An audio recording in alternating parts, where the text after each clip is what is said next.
Just so you know, I'm not an expert in land records. I don't have any special background in land records. I'm just a genealogist like you guys.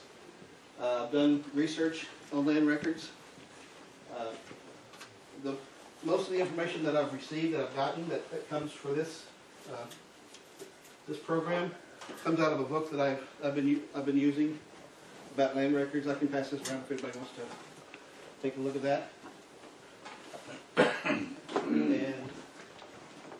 before we get started, I also have some handouts I want to make sure everyone gets.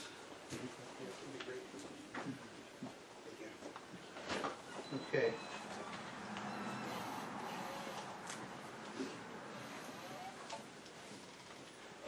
Okay. There are a lot of misconceptions when it comes to land records. A lot of people don't use them. A lot of genealogists think they're too difficult, not easy to understand. And some bad misconceptions are that they're kind of cryptic. They're hard to understand. They might contain little or no genealogical information that's going to be useful for a genealogist. It doesn't matter if my ancestor probably didn't own land anyway. That's kind of those things that we kind of tell ourselves.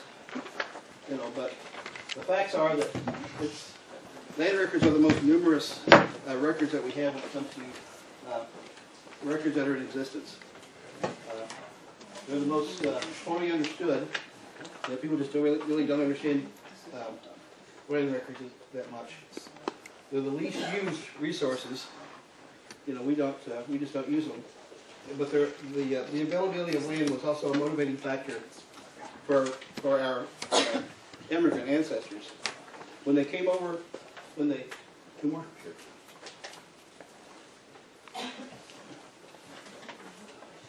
If you were your ancestor living in England or in Ireland, not very well off, you may have had a small part of land, but you wanted to have more. You really couldn't afford to have more because there wasn't a lot of land available. Even if there was land, it was probably owned by people that are more well off, and they didn't just have that opportunities. But they heard rumors that in America there's loads of land, so they would come to America to get their own land. Now, why would we use land records? One of the reasons is, like I said, they came to America to get land. Another way that they probably use land records is that the Revolutionary War soldiers would receive land, sometimes in compensation for their military service. When America was just starting out, we didn't have a lot of money, but what we did have was a lot of land. So instead of paying our Revolutionary War soldiers a paycheck, they would give them land. They would promise them that if you served within this amount of time, 3 years, whatever, 2 years, then we would guarantee we'll give you this amount of acreage of land. Those were called bounty land records. If you ever want to look for those, those were called bounty land records. So that was another reason that they, another way that they acquired land. Land was a valuable asset, and it was also a status symbol for them. If you own land in America, you could vote. Only landowners could vote during that time, and you could also hold office. Those are the owning land was a requirement for holding office and for being able to vote, having the ability to vote. Great care was taken to make sure these records were put together. Sometimes our ancestors didn't go right away to the courthouse to record a birth or a death, but they made darn sure that those records, when they bought land, it went from this person's hand to my hand, or from my hand to someone else's. They made sure that those records were there, and that they signed everything, and everything was good, because they wanted to make sure that this is my land, no one else can take it away from me. Here's my deed, here's my record that shows that this is my land. They wanted to make sure that there was legal proof for that. Okay, what can land records show us? One of the things they can do is they can prove an ancestry and family relationships. In these land records, especially these deeds, you'll see a lot of records are passed down from father to son, Could have been passed down from father to daughter, father to son-in-law, those kind of things. So sometimes you can see family relationships in these land records. It might show other relatives too. It might show in-laws. You know, your ancestor may have bought his land from his father-in-law, and that would show proof that there was a relationship there, a family relationship. It tells us about the lives of our ancestors. What was that land used for? Was your ancestor a farmer? You know, did he use that land for farming? Did he use it for raising cattle? Did he use it just, you know, for other things? You know, knowing what that land was used for, you can get these from the land records, will tell us a little bit about our ancestors. It also might identify churches, cemeteries, schools, and courthouses. It might say on those land records that it's adjacent to a courthouse or adjacent to a cemetery. It might even say there's a cemetery on that property. Or schools, you know, close by. When they give a description of the land, they might say adjacent to a school, to this school or something. So, using taking that information, you can use that to look for other sources. What else can land records show us? It gives us a when and a where that our ancestors bought and sold the land. So when we have this record, we know when it happened, and we know where it happened. We have a time and a place. We put that ancestor in that particular time. When we look at that land record, that yes, on this day, he bought this land for this amount of money from this person, or he sold this land to his son for $1, you know, on this particular day. So it puts our ancestor in a date, in a place, and a time.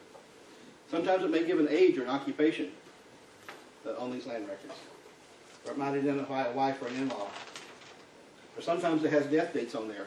One of the reasons land may have been sold was because of the death of the landowner, and they're selling it. You know, it's going from him to the widow, or the widow from the widow to the son. And sometimes it may identify a death date on there. You might find statements of relationships on there. It might point you to new places to search. You know, there's a lot of information that can be on these deeds and these land records. Okay. Land was often granted, either it was given or it was sold, to an individual for a variety of reasons. It might have been as an enticement to settle. You know, come to America. You know, we'll give you this land if you'll come here, or if you'll invite your other family members to come here. We'll give you half of this land. We'll give you half of this acre or whatever. As a reward for military service, we mentioned that already. Lotteries. I'm not sure if there was any lotteries in this area, but sometimes they would have a land lottery where people would they would have this plot of land, and people would have to go in and draw lots for it to see who would get it. A lot of times, land was passed. The majority of it was passed from father to son. Maybe not all of it, but maybe a partial of it. If a father owned 20 acres of land, he may give 5 acres to his son when his son becomes 18 or 20. So a lot of times it would be passed from father to son. You know what's interesting? What's that? Tuscaroras is the opposite. Was it really? Land goes from mother to daughter. Yeah. Yeah, because they're the it's a patriarchal society. Well, the gentleman that I know explained it to me. He said that you always know who your mother is. You know. That's for sure. Well, that's why they did it that way. That's a good point.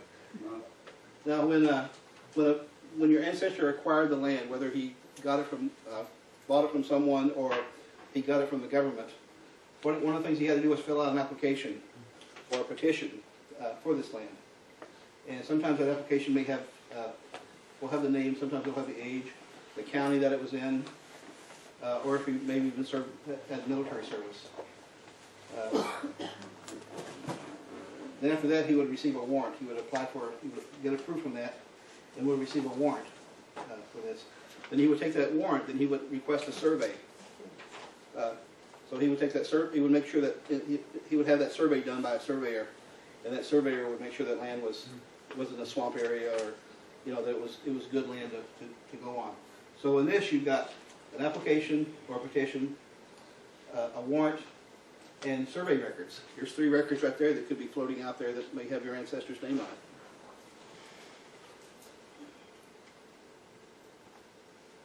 Okay. For any piece of land, you're going to look for 2 transfers. Obviously, you're going to have the what's called an acquisition, which is when your ancestor received the land, when he bought the land. That's called an acquisition. You can see some of that on your on the records on the second page, I think, of the records of the handouts that I gave you. Or a disposition. Disposition is when he owned the land and he was selling it or part of it, a partial of it, to someone else. So there's acquisitions and there's dispositions.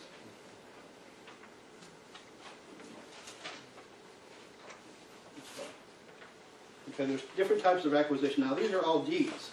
They're all considered deeds, but there's kind of different kinds. And there's also a description of some of those in the handouts that I gave you. There's a patent or a grant, a quit claim, inheritance by will, inheritance by intestacy, a silent inheritance, court suit, division, partition, and assignment.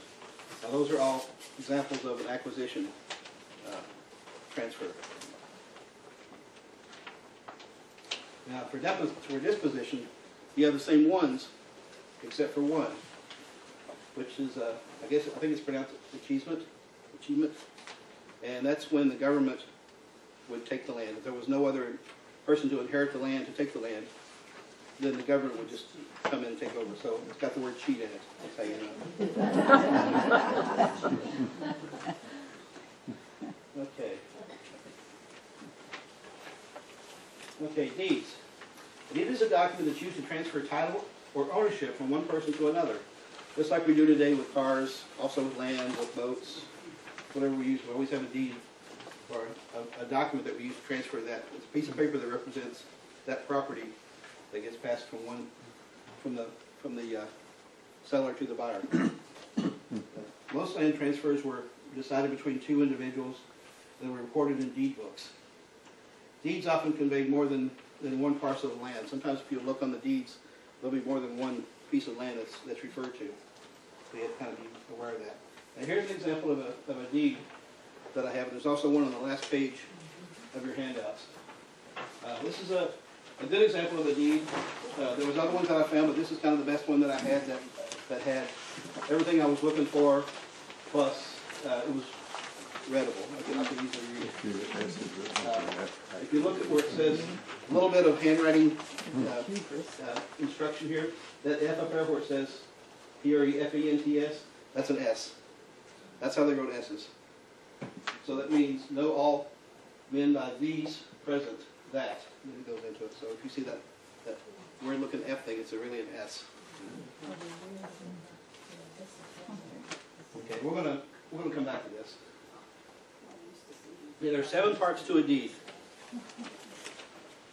And those parts are the preface, the parties, payment, property, prevalence, postlude, and the process. The 7 P's of a deed. And starting off with preface is what it is the clerk's notes. A lot of times it'll be up on the top right-hand corner. It'll usually give the name of the 2 parties. It'll say Jones to Smith or Smith to Johnson. It's kind of a quick little thing that for the clerk to write down so he knows. He can look at it at a glance and know what that's for, what that deed is for, who the people are in the deed. Now it's kind of nice. Also, any other notes he puts in there too. He might write in there that it's a quitclaim deed or it's a particular kind of deed. Now the nice thing about having that up there is if you've got that document and you can't read the names, that's another place where the names are going to be for the 2 parties. So that's just a good example of where you can find a legible name. Okay. Parties, of course, who's buying it and who's selling it, right? Today they're called the grantor or the grantee. You heard these old terms. It was the party of the first part, party of the second part. Thank goodness we got away from that. This section contains the statements of the relationships. If there is a relationship between the buyer and the seller, it might say, my son, me, John Jones, giving to my son, Steve Jones, this land. It might say son, or it might say daughter, or son-in-law. So sometimes it'll say relationships in there, so kind of look for that. Watch for places of residence in the parties. Watch for places of residence, occupations, names of wives, or the name of a deceased person, if any. Sometimes it'll be, that information will be in the section where it talks about parties. Okay, now, payment. Obviously, what the person paid for this plot of land, the amount. Sometimes it was called consideration. You'll see the word consideration in a document sometimes. Sometimes the sum of money is not always specified. Now, if you see one that's not specified, you might assume that it was a gift from a father to a son.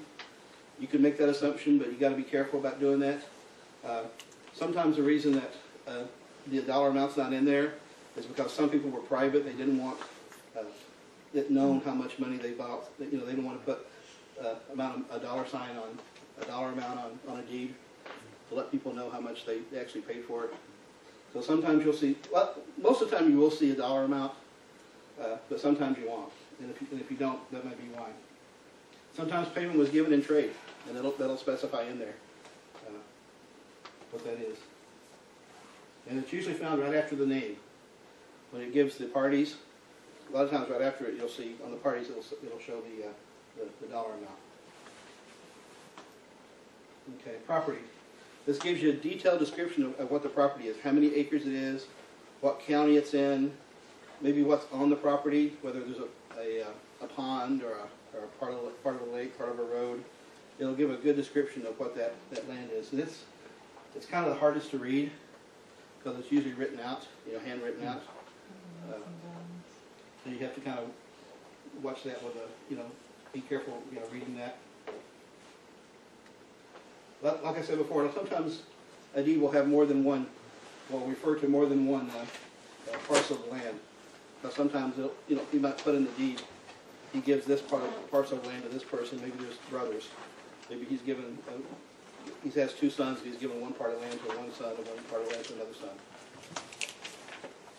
It's the most tedious part of the deed and contains the most errors. Because it might say there's a big tree beside the pond. That tree might not be there anymore. Or there's something there. He might give a description of a landmark that it's not there anymore. Okay. Preeminence gives a history of the land. It tells you who owned the land before the current owner, and it kind of goes back through the history of that land, who owned it before, what it was used for, that kind of thing. If you're lucky, it might give you who was the original person that actually owned that land, who got it from the government. So the preeminence is usually the history of the land that'll be in there. And sometimes it's called a chain of title.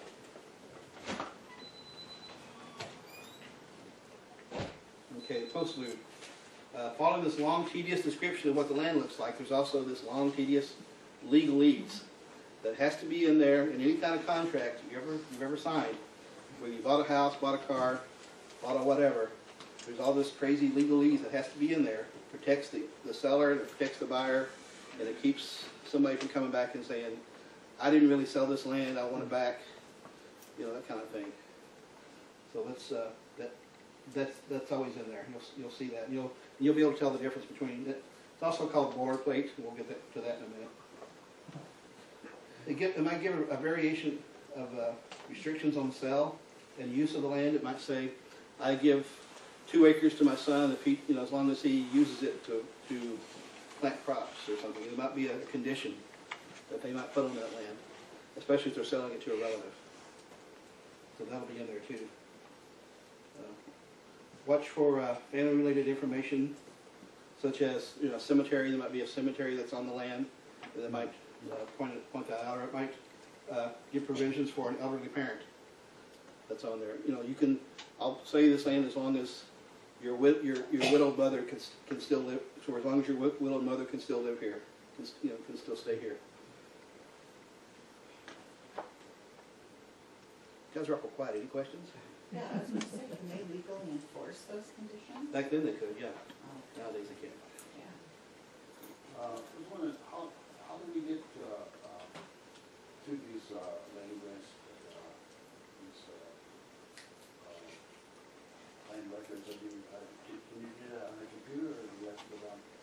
Well, a little bit of both, just like any other genealogy that's out there. You know, you can, just like census records or whatever, you can go down to the courthouse to look. Some of them are online, and I've got some websites I'll show you where you can find some land records. So they're kind of everywhere. Anything else? Anybody else? Okay, I'm forced to go on. Okay, process. This will tell you, the process is just that. It tells you the detail of what happened in that transaction. John Jones owned this land. He's selling this land to this person for this amount of, it'll give it like a brief description of what's happening. And it'll also say, it might also say, this land is being sold on, this sale becomes effective January 1st. It'll give a provision in there sometimes about when that land when that person will take over. If there's other considerations in there, that's where it will be at. Also in the process, you'll find signatures of witnesses, and also what's called an acknowledgement of payment and an acknowledgement of the deed. So there has to be an acknowledgement that the seller received the money, and an acknowledgement from the buyer that he received the deed. And it'll also be in the process. So these land records aren't the deed? They'll get a particular deed that they'll be able to take home with them, but a lot of these are written in books. Okay. So it's kind of it's in both. Okay, witnesses. Reason for a witness is to protect both the buyers and the sellers. Not all deeds are witnessed. I was surprised to read that not all deeds were witnessed or have to be witnessed. I guess it depends on the county and the state and probably the time of year, time of the 1600s, 1700s, or whatever. If you see the word affirm, think Quaker. Quakers didn't swear. They didn't use the word swear. They didn't raise their hand and swear to something. They affirmed. So if you see the word affirm, know that that was a Quaker. Women rarely ever bought or sold land until much later on, but they were witnesses. They could witness the deeds being transacted. So sometimes you might see a mother-in-law or a daughter or someone, a signature on there. Now, as far as signatures are concerned,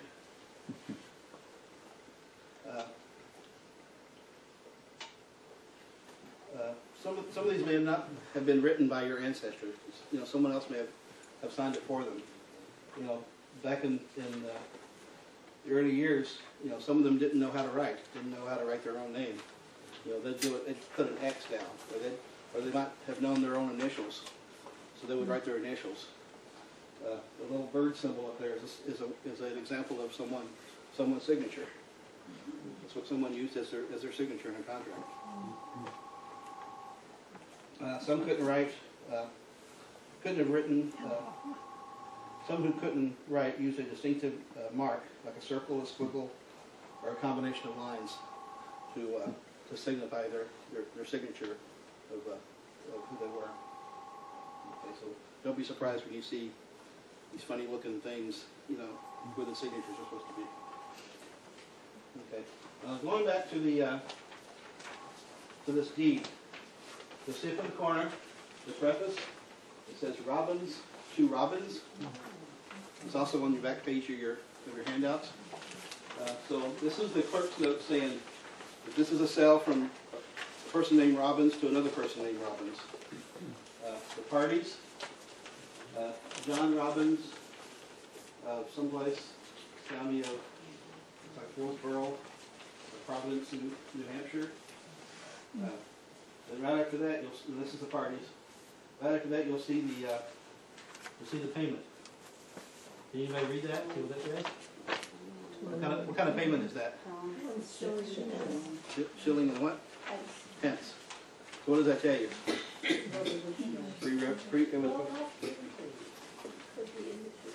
Well, look at the bottom on the date, Oh, yeah. 1772. So this was done before, while we were still a colony. Did they use, started it out after the United States was formed? I don't know if I guess not good. What was the question? Did they use pounds and sterling? Did America use pounds and shillings even after we, For a probably did, little while? probably They did before we for a few established years. our own dollar. Yeah. I would think so. Anybody can correct me on that. I would think they probably did, just to have some kind of establishment before they actually had a treasury department and created their own money. But after this, you'll see the property, gives you a brief description, not a brief, but a big description of the property. The prevenance, down there you see the legalese and the postlude. And then the process, from the word process down, you can see all the information that talks about the signatures of the people. You'll see an X there, and then you see John Robbins in front of that X. Right above that, you'll see 28th day of July, 1772. So this breaks down what's in a deed. If you can take a deed and look at it and say, okay, this, and be able to individualize it, this will help you to be able to know what to look for and what genealogical information there is useful for you to be able to decipher and to add it to your own genealogy. Okay. Now, where can we find these land records? These wonderful, wonderful land records. Where can we find them? Courthouses, mostly. That's probably the first place I would go, is whatever county you know that your ancestor lived in. Go to that county courthouse, and I'm sure there's a land records, there's a land records department there, and they have some of these. Sometimes these books are huge. You can go through and just turn the pages like this. The books are really big. That's the best place to go because that's the original. You can write down information, take a magnifying glass, and just write down as much information as you can. Sometimes they'll copy it for you. Depends on where you go. Sometimes they can take it and put it on a big copy. Check that small section that pertains to you and put it on a copier. Copy it for you. Family History Center has land records. Cindy's List. Roots Web, which Ancestry owns. What are those Cindy's lists? Cindy's List is a website that was put together by a lady named Cindy, who it's just a bunch of different categories of genealogy information, like land records, census records, and she kind of breaks it down into different places where you can go, and it takes you to some of these places where you can click on it and it will take you to these different places. Subscription site or? Cindy's List, I don't think it's a subscription, is it? No. But maybe the place she's sending you to might be a subscription. Roots Web, I went on there today to see if they had land records to make sure I could back up my statement. And they do have land records on there. It's in the starting section where it's starting to do my genealogy. And you go through there and it gives you, it'll talk about city directories, census records, those kind of things. It'll say land records. And there's some land records on there.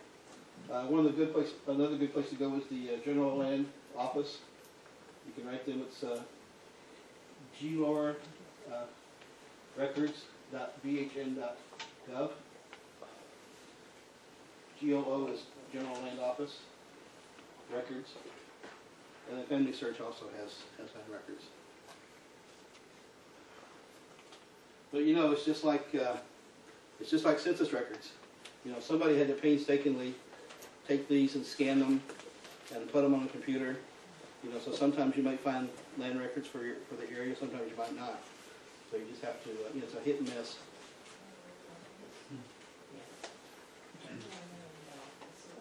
It's General Land Office, U.S.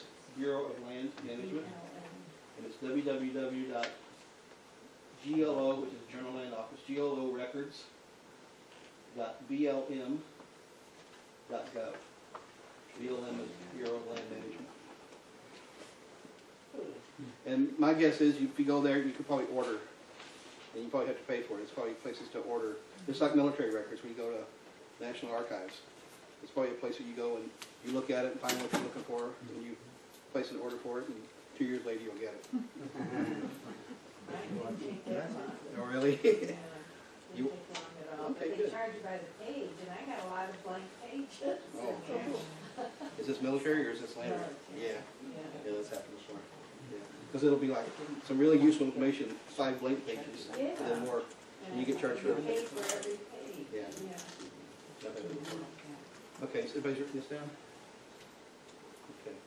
Our courthouses, what you want to do is ask yourself, when you're thinking about going to a courthouse, ask yourself, do land records from my time period of interest still exist? Think about what ancestor that you think may have owned land and the time period that he lived, and ask yourself, would the land record still exist, still be in existence at the courthouse in your area? A record still in the county custody, or maybe have been transferred to the state archives, if it's that old. When I bought my house, it said the original owner bought the land from the Holland Land Company. Yeah, You know, yeah, it's pretty cool.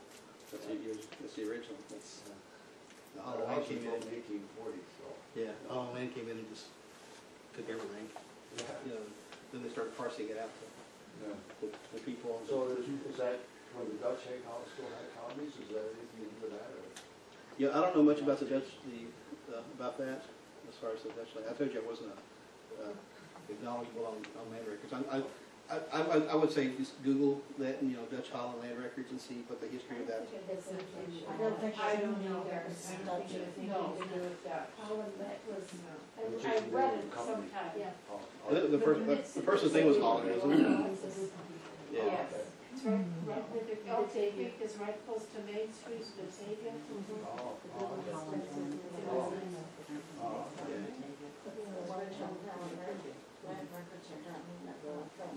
Fredonia? Okay. Did you hear that? You want to say that again a little bit louder? Oh, if you're looking for the original Holland records, you have to go down to Fredonia, the SUNY at Fredonia. On So I looked to see where on they were. microfilm, That's where they are stored. on microfilm at Fredonia. Yeah. So, get ready to squint. And what's in Batavia? That's just where the office was, and it's kind of like a museum. Oh. I haven't been in there, I just read about it. Okay, It's all just right, a thank museum. you. Yeah, it's also good to know what the county seat is, what county it's in, what county your ancestor lived in. The county may have changed, it may have expanded or it may have shrunk and divided up into 2 different counties, so make sure you know what county your ancestor owned that part of land. What was the name of the deed office? There were different names that they had for the deed office. Are your records old enough? Are there old records in the main courthouse, or are they in another building? You have to, that's a little personal research you gotta do yourself to know that. Okay. Boilerplate language, this is what we talked about before, about the legalese that you'll see in these deeds, these contracts. Words occur typically in most deeds or legal documents. It helps to assure that the transfer is final and cannot be challenged successfully in court. For every word that's in a deed, there's a reason why that word's there, so they make sure that that's put in there for a reason. It's to help avoid future lawsuits. Be familiar with what's boilerplate and what's not. That way you can kind of just toss the boilerplate aside and read the useful information that you really want. You'll be able to know the difference. Now, what would you consider boilerplate in this? The pre-printed. The pre-printed stuff, yeah, definitely. Because that looks like that was just printed out. They used a printing machine and printed those out.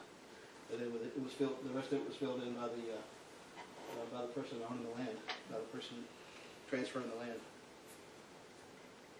But if you can read some of this, Did they make duplicate copies of this at all, or was it just one deed? I think there was, well, it differed with county and area, but there was probably just one deed. It was written in a deed book and left in the courthouse. But then you also received this piece of paper that was your deed, and you kept it. And when you sold the land, you would take that deed and you would you would sign it over and turn it over to the next person. Then they would also go downtown and have to pull one of these out again. Now, some of this, I can read some of these. On it says, hereby engaging to warrant and defend the state grant premise against all claims or demands of any person or persons claiming by, from, or under. It gives the person's name. So that's kind of boilerplate information right there saying that only these people here are involved in this contract. Someone else can't come in from the outside and say, I had this land too. I own part of this land too. Okay. Just a brief thing about maps.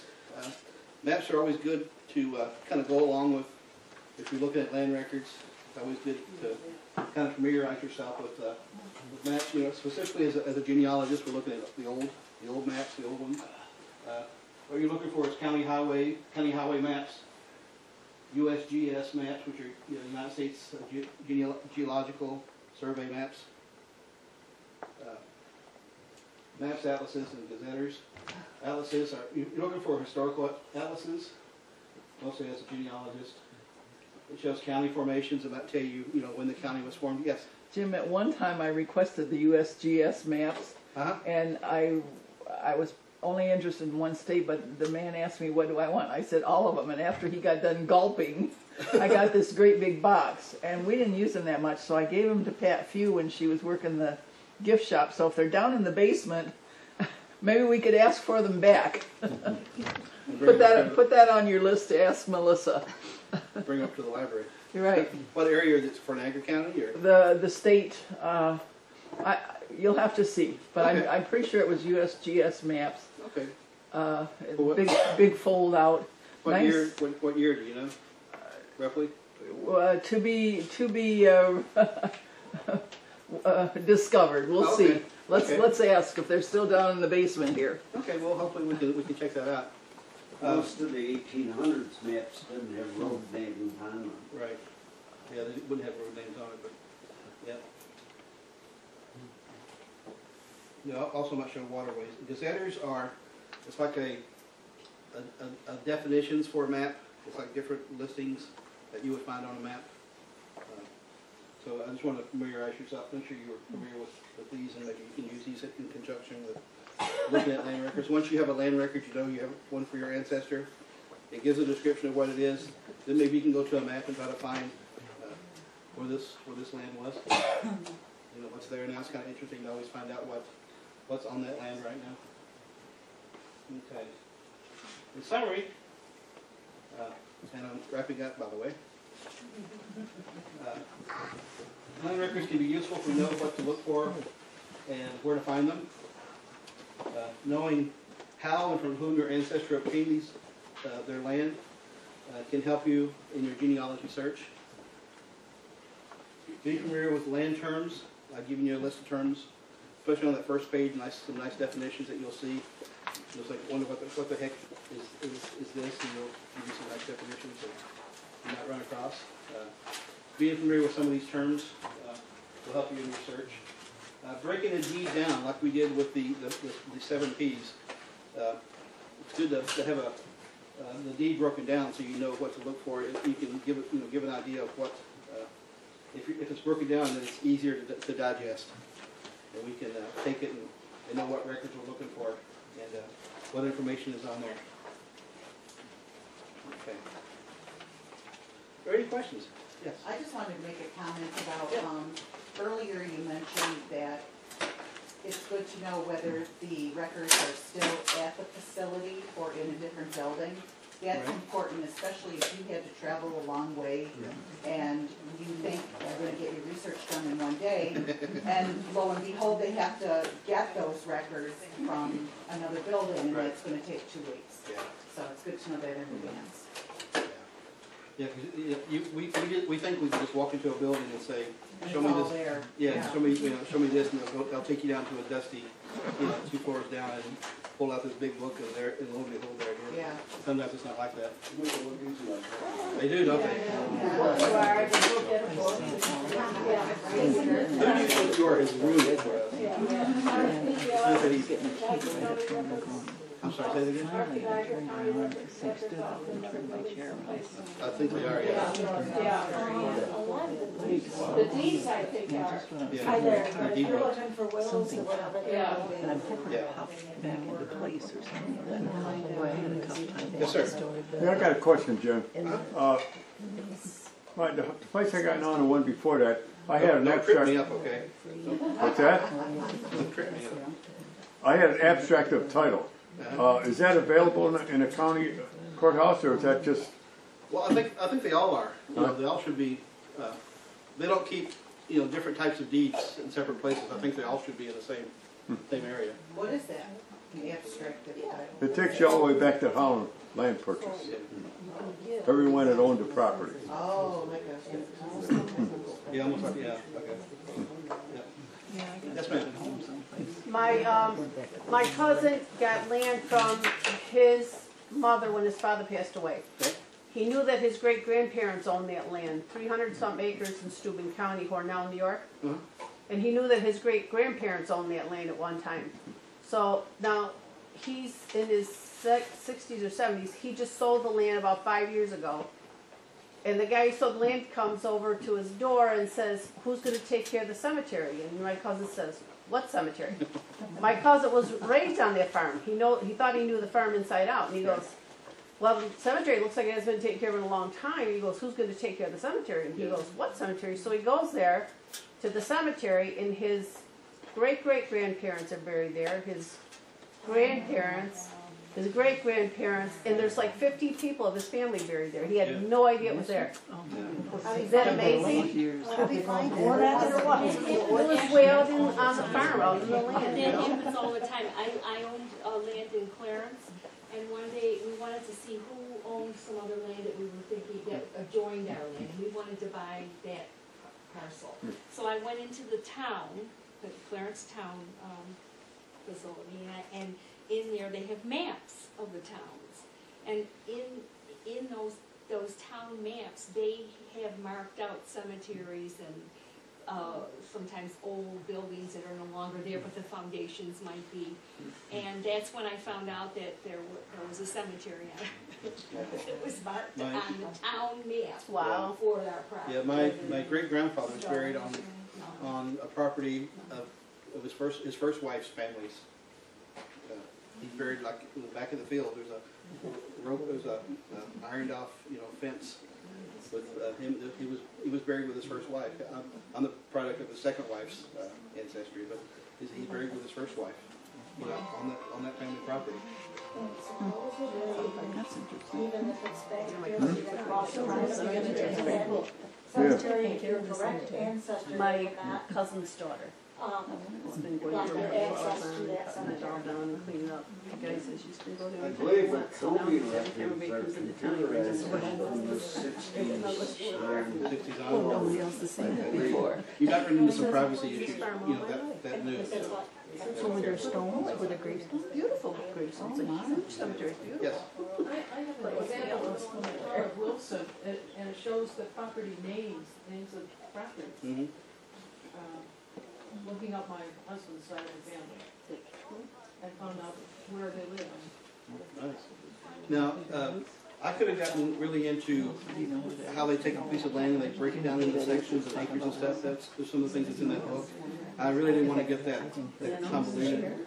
But there is ways and there's records out there that break a plot of land down into different sections and who owned that section and the history of that section and things like that. Any other questions? Yes.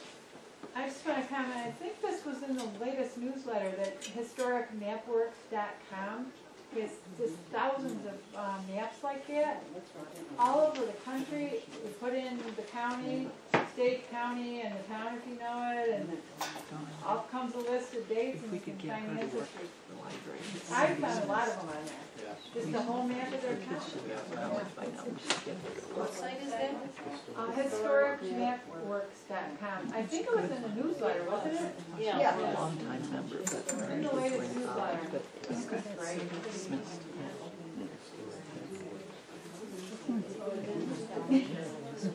Anything else? Yeah, you probably